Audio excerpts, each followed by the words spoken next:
Hello everyone presented here.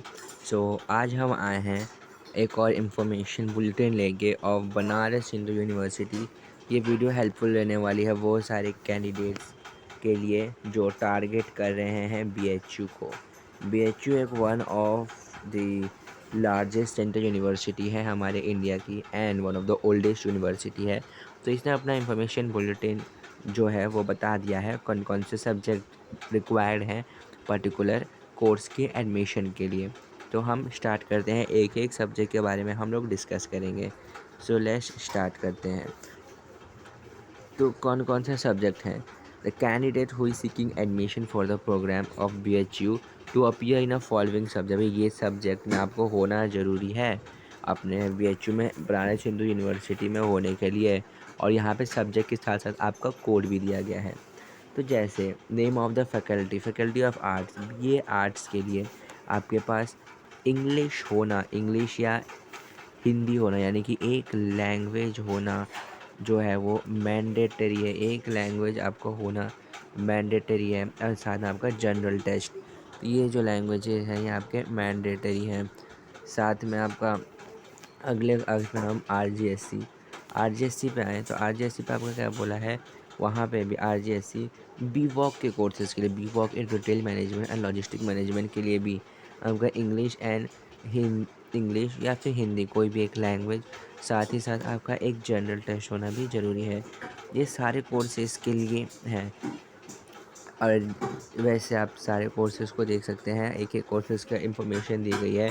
B voc के courses के लिए बेसिकली जो होता है ना, आपके वो कोर्सेज़ के लिए वो रिक्वायर्ड ही रखते हैं कि हमें वो चाहिए ही, जैसे इंग्लिश और जीटी। अगर आपने इंग्लिश एक मिनट, ये कलर कुछ ज़्यादा अच्छा नहीं लग रहा। हाँ, अगर आपने इंग्लिश प्लस में अगर आपने जीटी दिया है तो आप मैक्सिमम कोर्सेज़ के लिए एलिजिबल हो जाते हैं। ठीक है। बीसी का तो मोस्ट पॉपुलर कोर्स है जो डिमांड रहता है, जिसकी दिल्ली यूनिवर्सिटी में भी डिमांड है, वो है कॉमर्स का बीकॉम और बीकॉम एफएमएम। इसमें आपके क्या होते हैं, यहाँ पे आपका मैथ्स कंपलसरी नहीं है। यहाँ पे जो कॉमर्स विदाउट मैथ्स के लिए बच्चे होते हैं ना, जो आपके विदाउट मैथ्स के बच्चे होते हैं ना, तो क्या करते हैं वो भी अप्लाई कर सकते हैं बनारस हिंदू यूनिवर्सिटी में, ताकि वो परस्यू कर पाए बीकॉम ऑनर्स या बीकॉम। ठीक है, कर पाएँ। तो आपको सब्जेक्ट रिक्वायरमेंट क्या है कि आपको सब्जेक्ट होना चाहिए, अकाउंटेंसी होना चाहिए और जो आपने 12th में पढ़ी है, बिज़नेस स्टडीज़ होना चाहिए और एक जनरल टेस्ट। यहाँ पे आपका लैंग्वेज मैंडेटरी नहीं है। ये आप देख सकते हैं, यहाँ पे आपका जो लैंग्वेज है वो मैंडेटरी नहीं है दिया गया है कि आपको बोले कि आपको लैंग्वेज चाहिए। हाँ, ये चाहिए इन सब बी वॉक के कोर्सेज़ के लिए। आपका ना वाइडर स्पेस हो जाता है लैंग्वेज देने से।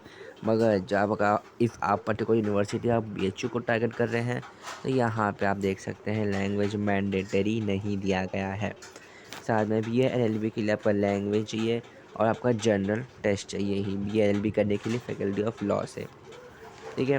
बाकी सारे कोर्सेज़ का फाइन आर्ट्स, विजुअल आर्ट्स के लिए अलग उनके हिसाब से, सब्जेक्ट के हिसाब से आप अपने स्क्रीनशॉट लेके रख सकते हैं।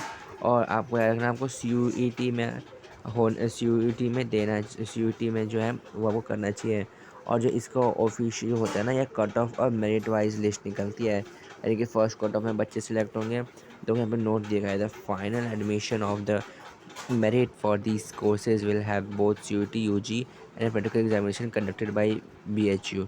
यानी कि BHU क्या करेगा, BHU आपको CUT के थ्रू भी एडमिशन लेगा, प्लस में BHU का खुद का एंट्रेंस होता है तो वो वहाँ से भी आपको एडमिशन देता है।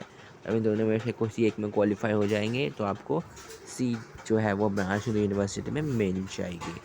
तो ये तो हो गया हम अपने BHU के बारे में। अब आते हैं अगले कोर्स और कोर्सेज़ के बारे में। एग्रीकल्चर, जैसे आपका बीएससी जो बच्चे करना चाहते हैं, बीटेक करना चाहते हैं इन टेक्नोलॉजी, डेयरी टेक्नोलॉजी पूरा पढ़ें, बीटेक इन फूड टेक्नोलॉजी करने के लिए आपको पीसीएम तो चाहिए ही चाहिए।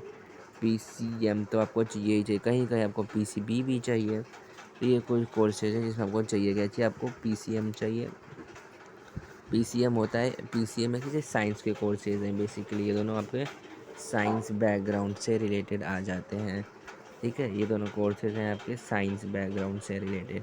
कॉमर्स के लिए मैंने बता दिया और साइंस के लिए बता दिया।